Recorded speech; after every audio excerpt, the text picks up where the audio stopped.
အားလုံးပဲမင်္ဂလာပါမြန်မာ Data Science မှာကြိုဆိုပါရစေဒီနေ့ကျွန်တော်တို့တင်ဆက်မယ့်သင်ခန်းစာကတော့ Basis GitHub course ဖြစ်ပါတယ်เนาะဒီသင်ခန်းစာဒီ GitHub ကိုကျွန်တော်တို့လေ့လာမှာဖြစ်ပါတယ်ဒီသင်ခန်းစာဒီ Basic course ဖြစ်ပါတယ်ဒီအတွက် GitHub နဲ့ပတ်သက်ပြီးအခြေခံအကြောင်းအရာတွေကိုသာကျွန်တော်တို့တင်ပြမှာဖြစ်ပါတယ် GitHub နဲ့ပတ်သက်ပြီးအဆင့်မြင့်သုံးစွဲမှုတွေရှိပါသေးတယ်သို့ပေမဲ့လည်းဒီသင်ခန်းစာဒီလက်ရှိ GitHub ကိုမရင်းနှီးသေးတဲ့လေ့လာသူသင်တန်းသားတွေအတွက် GitHub နဲ့ရင်းနှီးမှုရှိအောင်အတွက်အခြေခံအကြောင်းအရာတွေကိုသာကျွန်တော်တို့ဦးစားပေးပြီးတင်ပြမှာဖြစ်ပါတယ်ဒီနေ့တင်ဆက်မယ့်သင်ခန်းစာဒီသင်ခန်းစာ series ရဲ့ lesson 1ဖြစ်ပါတယ်သင်ခန်းစာမစမီကျွန်တော်တို့ဒီသင်ခန်းစာရဲ့အဓိကရည်ရွယ်ချက်ကိုအနည်းငယ်တင်ပြလိုပါတယ် Git ဆိုတာပါလဲကျွန်တော်တို့လေ့လာပါမယ် Git ဆိုတဲ့စကားလုံးကိုကြားဘူးတဲ့သူတွေရှိတယ်လို့မကြားဘူးတဲ့သူတွေလည်းရှိမှာပါဒီအတွက်ကျွန်တော်တို့အခြေခံကနေစပြီး Git ဆိုတာပါလဲအဲ့ဒီနောက်မှာတော့ version control ဆိုတာပါလဲဒီလိုမျိုး version control system တွေကိုအသုံးပြုခြင်းအပြင်ကျွန်တော်တို့အတွက်ဘယ်လိုမျိုးအားသာချက်အကျိုးကျေးဇူးတွေเนาะဖြစ်ထွန်းနိုင်တယ်လဲဆိုတာကိုပါကျွန်တော်တို့လေ့လာမှာဖြစ်ပါတယ်ဒါဟာဒီနေ့ကျွန်တော်တို့လေ့လာမယ့်အကြောင်းအရာတွေရဲ့ objective ရည်ရွယ်ချက်ဖြစ်ပါတယ်ဆိုတော့ Git ဆိုတာပါလဲ Git ဆိုဒီမှာ version control system ဒါမှမဟုတ် software တစ်ခုဖြစ်ပါတယ်เนาะသူ့ကိုကျွန်တော်တို့ definition ဖွင့်မယ်ဆိုရင် Git ဆိုဒီမှာ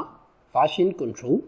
system ဒါမှမဟုတ် software တစ်ခုဖြစ်ပါတယ်ဆိုတော့ version control system software ဆိုတာဘာလဲဆိုတဲ့မေးခွန်းကျွန်တော်တို့ဒီနေရာမှာတက်လာပါပြီเนาะ Git ဆိုတာ version control ဖြစ်တယ်လို့ဆိုရင် version control ဆိုတာဘာလဲเนาะဒါကိုကျွန်တော်တို့သိရမှာဖြစ်ပါတယ် version control system လို့ပြောလိုက်ရင်ဘာလဲဆိုတာကျွန်တော်တို့ဆက်လက်လေ့လာပါမယ်ဆိုတော့ version control system ရဲ့ definition ကိုကျွန်တော်အတူဆုံးနဲ့เนาะဒီအနှစ်ချုပ်ပြီးကျွန်တော်တင်ပြရမယ်ဆိုရင်စကားလုံးနှလုံးပဲပါဝင်ပါတယ်เนาะပထမအဦးဆုံးစကားလုံးက tracking ဖြစ်ပါတယ်เนาะသူဒီ track လုပ်တာဖြစ်ပါတယ်ဒုတိယစကားလုံးက manage ဖြစ်ပါတယ်เนาะဘာတွေကို track လုပ်ပြီး manage လုပ်မှာလဲဆိုတော့ကျွန်တော်တို့ computer ထဲမှာရှိတဲ့ files တွေဖြစ်ပါတယ်เนาะကျွန်တော်တို့ computer ထဲမှာရှိတဲ့ files တွေရဲ့ပြောင်းလဲမှုကို track လုပ်မယ် manage လုပ်မယ်เนาะကျွန်တော်မြန်မာလိုလည်းဖွင့်ဆိုထားပါတယ် computer file များကြီးပြောင်းလဲမှုเนาะဒီ changes ဆိုတာသူ့ရဲ့ပြောင်းလဲမှုကိုကျွန်တော်တို့ manage စီမံတာတခါ track ဆိုတာကျွန်တော်တို့မှတ်ပေးတာပေါ့เนาะအလွယ်တကူပြန်မယ်ဆိုရင်ကျွန်တော်မှတ်ပေးတာ track လုပ်တာเนาะဘာလုပ်လဲဆိုတာလိုက်ကြည့်တာကိုကျွန်တော်တို့ track လုပ်တယ်လို့ခေါ်ပါတယ်ဆိုတော့ version control system ဆိုဒီမှာ computer အတွင်းနေရှိတော့ file များကြီးပြောင်းလဲမှုကိုစီမံမှတ်သားပြီးတော့စနစ်ဖြစ်ပါတယ်เนาะဒါဒီ version control system ကိုကျွန်တော်အနေနဲ့အတူဆုံး definition ဖွင့်ထားတာဖြစ်ပါတယ်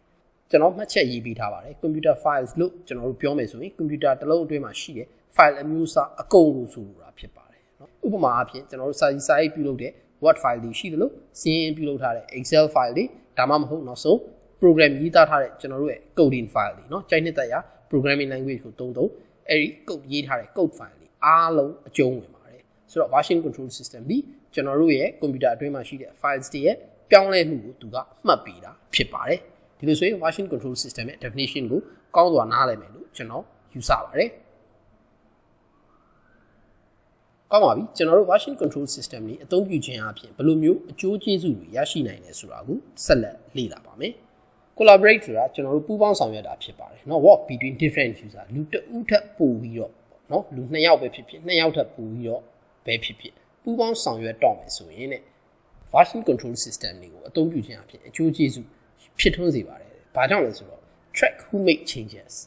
နော်ဘယ်သူတွေကပြောင်းလဲမှုပြုလုပ်လဲဆိုတာကိုသူကဘာလုပ်ပြီးလဲမှတ်ထားပြီးတယ် track လုပ်တယ် what are the changes အဲ့ဒီပြောင်းလဲမှုတွေကဘာတွေလဲမှတ်ထားပြီးတယ်တခါ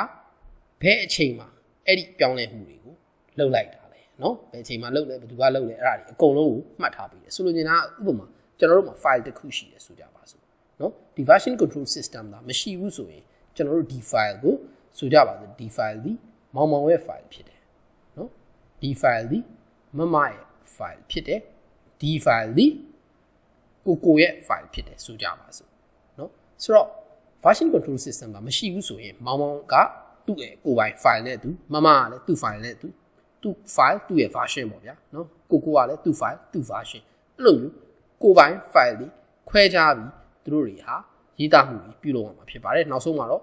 သူတို့ဒီ file တွေအားလုံးကိုတနည်းနည်းနဲ့เนาะပြန်ပေါင်းတာလည်းရှိတယ်သူဒီမဟုတ်သူတို့ file တစ်ခုပဲ create လုပ်လိုက်တယ်เนาะအဲ့ file မှာမောင်မောင်ကဝင်ရေးလိုက်မမဝင်ရေးလိုက်ကိုကဝင်ရေးလိုက်เนาะအဲ့လိုမျိုး manage လုပ်မယ်ဆိုလဲရနိုင်ပါတယ်ဒါပေမဲ့ဘယ်လိုပဲ manage လုပ်လို့ကျွန်တော်တို့အားနည်းချက်တွေအများကြီးရှိပါတယ်ကျွန်တော်တို့ခွဲပြီးမှတ်မယ်ဆိုရင်နောက်ဆုံးအဆင့်မှာပြန်ပေါင်းရတာရှိတယ်လို့ ကျွန်တော်တို့ file တစ်ခုလေးပဲထားပြီးတော့3ယောက်ပေါင်းပြီးဒီ file ကိုပြုပြင်ပြောင်းလဲမှုလုပ်မယ်ဆိုရင်လည်းတယောက်ကပြုပြင်ပြောင်းလဲမှုပြုလုပ်နေတယ်ဆိုရင်ကျန်တဲ့နှစ်ယောက်ကဒီ file ကိုပြုပြင်ပြောင်းလဲလို့ရမှာမဟုတ်ပါဘူးเนาะဘာကြောင့်လဲဆိုတော့ file ကို open လုပ်ထားရင်ကျန်တဲ့လူတွေဖွင့်ပြီးပြောင်းမှုဆိုတာကျွန်တော်တို့ override လုပ်တဲ့ပြဿနာဖြစ်ထွန်းနိုင်ပါတယ်เนาะတယောက်ကပြောင်းလဲမှုတစ်ခုလုပ်လိုက်တယ်နောက်တစ်ယောက်ကအဲ့ file ကိုဖွင့်ပြီးတခြားပြောင်းလဲမှုလုပ်လိုက်တယ်ဟိုတယောက်က save လုပ်လိုက်တယ်တခါနောက်တစ်ယောက်ကပြောင်းလဲမှုက override ဖြစ်သွားတာတို့ save လုပ်လို့မရတာတို့ဖြစ်နိုင်ပါတယ်เนาะဆိုတော့ဘယ်လိုပဲပြောကျွန်တော်တို့အလုပ်တစ်ခုကို collaborate work နော်ပူးပေါင်းဆောင်ရွက်ပြီး different user လူတဦးနှစ်ဦးသုံးဦးเนาะတဦးထပ်ပို့ပြီးတော့ပူးပေါင်းဆောင်ရွက်မှုပြုလုပ်လာပြီဆိုတာ ਨੇ ကျွန်တော်တို့ version control system ရဲ့ benefit ဖြစ်တဲ့အကျိုးကျေးဇူးတွေကိုစတင်မြင်တွေ့ရမှာဖြစ်ပါတယ်။ဘာကြောင့်လဲဆိုတော့ version control system ဒီကွန်ပျူတာထဲမှာရှိတဲ့ file တွေရဲ့ပြောင်းလဲမှုကို track လုပ်ထားပြီးလို့ဖြစ်ပါတယ်။ဆိုတော့အောက်မှာကျွန်တော်ရေးပေးထားပါတယ်เนาะ file တစ်ခုကမြည်သူကမြည်သည့်အချိန်တွင်မြည်တို့ပြောင်းလဲသည်ကိုမှတ်ထားပေးနိုင်တယ်เนาะဒီအချက်ကအရေးကြီးပါတယ်เนาะဒါသူ့ရဲ့အဓိက benefit ဘာလဲဆိုရင်ကျွန်တော်တို့ဒီအချက်ကိုသတိရဖို့လိုပါတယ်နောက်ထပ်အားသာချက်ဘာတွေရှိသေးလဲကျွန်တော်တို့ကြည့်ပါမယ်အဲ့ဒါကတော့ revert back the changes if needed ဆိုတော့ပြောင်းလဲမှုတွေကိုမူရင်းအတိုင်းပြန်လဲ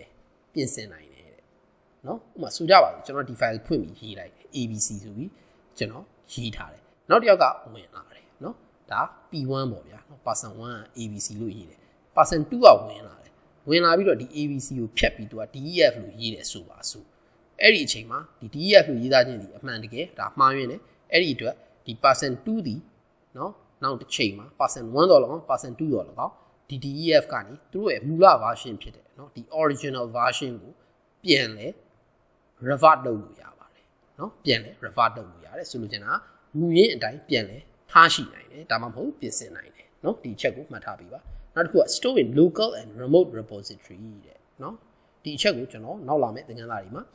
ကျေချက်ပြီးရှင်းလင်းမှာဖြစ်ပါတယ်ဆိုတော့ local ဒီကျွန်တော်တို့ရဲ့ computer ဖြစ်ပါတယ်เนาะကျွန်တော်တို့ထိုင်ပြီးအသုံးပြုနေတဲ့ computer ဖြစ်ပါတယ် remote repository ဆိုတာကျွန်တော်တို့ online မှာရှိတယ်เนาะဒီ cloud service တွေကိုဆိုလိုတာဖြစ်ပါတယ်ဥပမာအဖြစ်ဆိုရင်ကျွန်တော်တို့ GitHub လို့ website တွေရှိပါတယ်အဲ့လိုမျိုး website တွေကိုကျွန်တော်တို့ remote repository လို့ခေါ်ပါတယ်ဆိုလိုချင်တာဒီလိုမျိုးကျွန်တော်တို့ရဲ့ local file တွေကိုသူက copy နှစ်ခုခွဲသိမ်းပြီးတယ်လို့ကျွန်တော်တို့နားလည်လို့ရပါတယ်မိမိ computer အတွင်းမှာတစ်ခု online ပေါ်တွင်တစ်ခုဆိုတော့ file တွေကိုခွဲပြီးတော့အဲ့လိုမျိုးသိမ်းဆည်းထားပါတယ်ဒီအတွက်ကို computer ရဲ့ file ပျက်စီးသွားရင်တော့မှကျွန်တော်တို့ online copy ကိုကူးယူပြီးတော့ပြန်လဲအလုပ်လုပ်လို့ရပါတယ်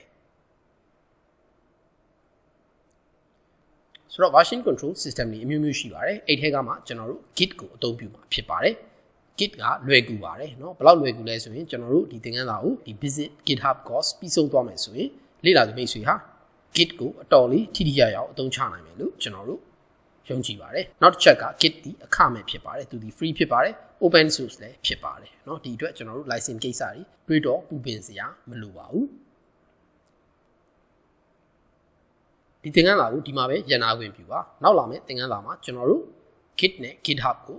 ပုံမို့ထဲထဲဝင်စတင်လေ့လာပါမယ်ကြည့်ရှုသူအားလုံးကိုကျေးဇူးအထူးတင်ရှိပါတယ်အားလုံးရွှေလန်းချမ်းမြေ့ကြပါစေ